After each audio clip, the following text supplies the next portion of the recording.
All right, guys, so we are going to talk about another way to neutralize aggressive play.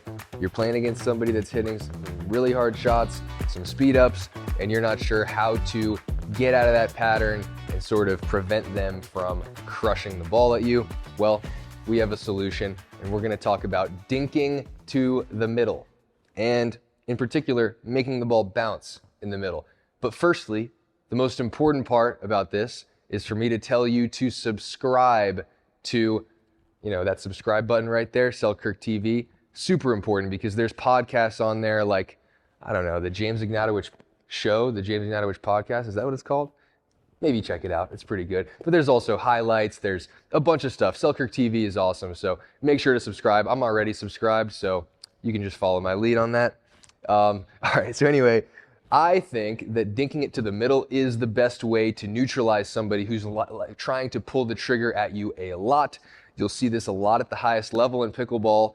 You watch the best teams in the world play against the best teams in the world. There is a lot of dinking middle that goes on, and I do not think it's a coincidence. I think firstly, obviously, if you dink the ball to the middle, you're working with a lower height of net. Then it's 34 inches in the middle and 36 inches on the side. And I have missed a lot of dinks by 2 inches, so that definitely matters.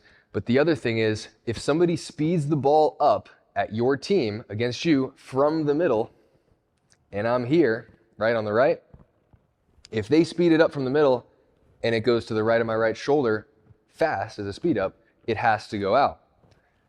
Also, if I'm on the left over here and they speed it up from the middle and it goes to this area of my body, it's also going out.